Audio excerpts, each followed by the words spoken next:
Suzanne is 54. She lives just outside Manchester. She had had a cough for 6 weeks. Nothing dramatic, just there every morning, and she had already decided what it was. Not cancer, she told herself, because she had never smoked a day in her life. When she finally came to see me, almost apologizing for wasting my time, I asked her four simple questions. Has the cough changed? Has she lost any weight? Any blood, even a trace? Any repeated chest infections this year? She answered yes to two of them without realizing those answers mattered at all. Here is what I need you to understand before anything else. A persistent cough does not automatically mean lung cancer. Most coughs are infections, asthma, COPD, reflux, allergies. But there are five specific patterns that get dismissed every single week in GP surgeries and clinic across this country. And knowing them could be the difference between catching something early and catching it too late. Stay with me because I'm also going to walk you through exactly what happens after you see your GP. So none of it feels like a mystery. I am Dr. Suman Paul, a consultant respiratory physician working in the NHS and private practice, and a principal investigator in various respiratory clinical trials. Stay with me because who's actually at risk might be the opposite of what you assume. Most people with any of these five signs will not have lung cancer. A cough doesn't tell us the diagnosis. Weight loss doesn't tell us the diagnosis. Even an abnormal CT scan doesn't always tell us the diagnosis. What this finding do is tell doctors that something needs a proper look. So instead of asking, does this mean cancer? The question that actually helps you is this. Has this symptom changed, persisted, or turned up alongside something else? That's the question I ask in clinic. And it's the one I want you asking yourself before you Google anything. Now, before I go through the five signs, there is something most patients get completely wrong about who's actually at risk. And it might be the opposite of what you assume. Smoking remains the single biggest risk factor. Age, previous smoking history, asbestos or workplace exposure to various chemicals, air pollution, prior lung disease, family history of lung cancer, all of this add up too. But here is what surprises people every time I say it in clinic. People who have never smoked can still develop lung cancer. A preliminary US study presented at the 2026 American Association for Cancer Research meeting looked at 187 people diagnosed with lung cancer by age 50. Around 84% were women and many had never smoked. Researchers noticed these patients' diet had more fruit, vegetables, and whole grain than a reference population and floated a hypothesis. Could pesticide or herbicide exposure on some commercially grown produce be an environmental factor for lung cancer? I want to be very clear with you. That study did not show vegetables cause lung cancer. Pesticide levels were never directly measured. This is simply a hypothesis for future research, not an established fact. So please do not stop eating vegetables because of a headline. The real message is simpler and less dramatic. Never smoking lowers your risk significantly. It does not make it zero. If this is already giving you more clarity than a rushed clinic appointment ever could, that's exactly why I make these videos. Subscribe because I break down respiratory conditions in plain English so you can have better conversations with your own medical team. And I run a free health community with a weekly newsletter at no cost at all. The link is in the description. Right, let's get into five signs themselves. And the first one is the one almost every single patient I see has already talked themselves out of. NHS guidance is clear. Speak to your GP if a cough hasn't gone after 3 weeks. If a long-standing cough gets worse or if it changes from your usual pattern, that does not mean a 3-week cough is cancer. It means the cause needs assessing. If you have COPD and cough daily, that might be entirely normal for you. But if it becomes more frequent, sounds different, or comes with new breathlessness, fatigue, weight loss, or coughing of a blood, that change is the signal, not the cough itself. Ask yourself, when did it start? Is it improving or worsening? Is it different from your usual cough? Have you had repeated infections? Are there other symptoms alongside it?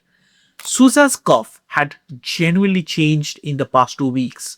She just hadn't clocked it as significant. Sign 2 is the one people react to emotionally, and that emotional reaction sometimes causes them to do exactly the wrong thing.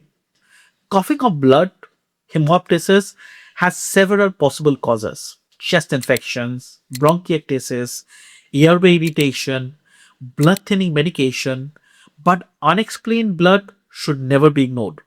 UK guidance treats it as an important warning symptom, particularly in adult 40 and over, and even a small amount needs a conversation with your doctor.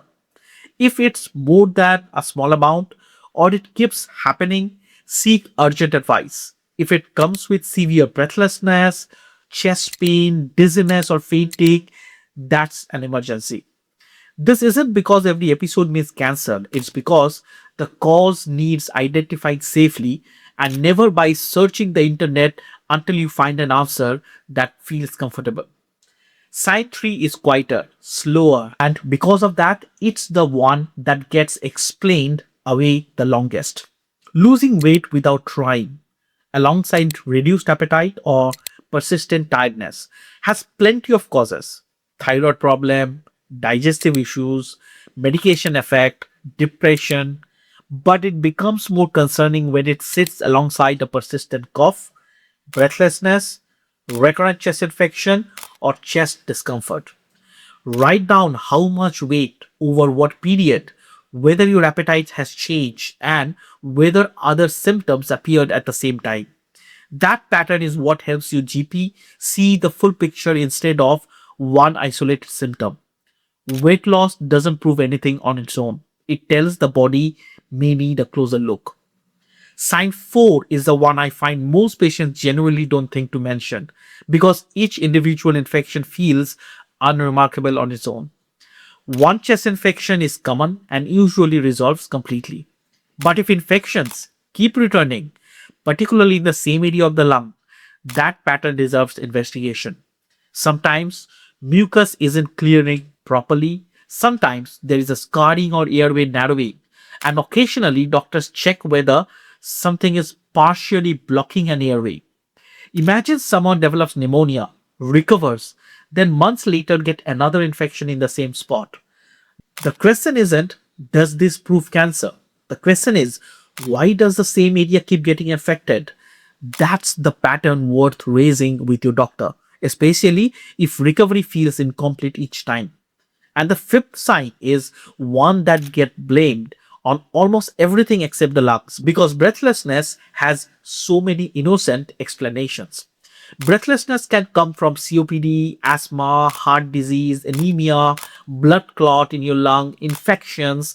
The list is long. But breathlessness that's new, gradually worsening, or clearly different from your normal baseline needs assessment.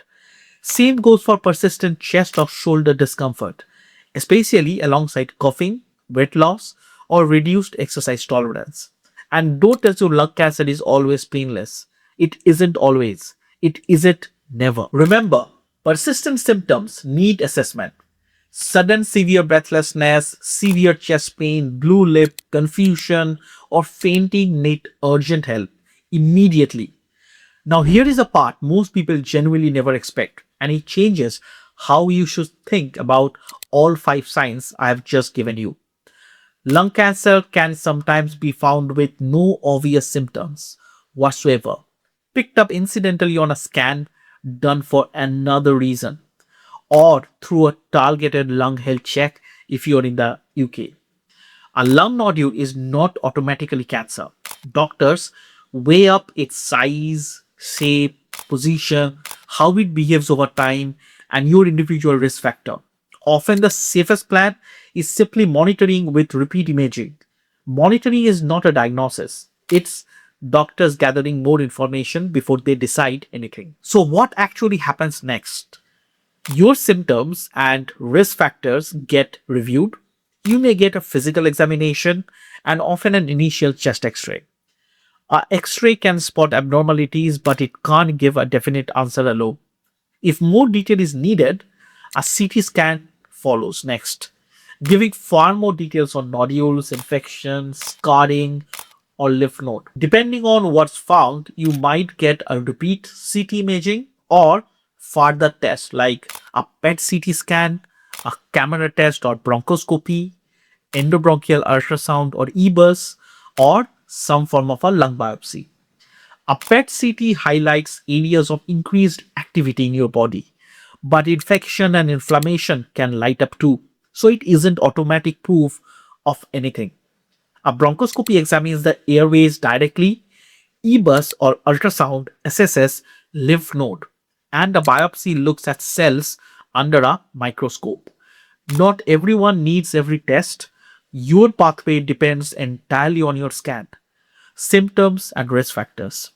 One more thing worth knowing: screening is not the same as symptom investigation. Lung cancer screening is offered to eligible people without symptoms based on age, smoking history, and risk. If you already have a persistent cough, blood, weight loss, repeat infections, or worsening breathlessness, speak to your GP now rather than waiting for a screening CT scan invitation that may not even apply to you. Before your appointment, write down when the symptoms started, whether it's changing, any coughing of a blood, weight loss, or appetite changes, repeated chest infection, your smoking history, workplace exposure to perhaps asbestos, and any previous lung conditions. This single page of notes helps your doctor complete the picture in minutes instead of guessing. Suzanne's story, by the way, ended the way I want every one of their stories to end. Her cough had changed, and one of her recent blood tests showed something worth checking further. It turned out to be an infection that hadn't fully cleared, not cancer. But she got there through proper investigation, not through hoping it would go away, and not through deciding in advance what it couldn't be because she had never smoked. Remember this: finding a symptom does not mean you have lung cancer. It means you have the opportunity to investigate the cause properly. If you have persistent or changing symptoms, arrange a proper assessment rather than relying on a Google search to reassure you.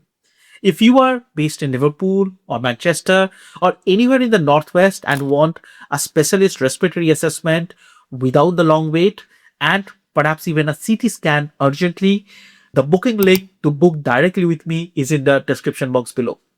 Share this video with someone who had been quietly ignoring a cough for weeks. I'm Dr. Suman Paul. Take care of your lungs. They are the only ones you have. See you in the next video.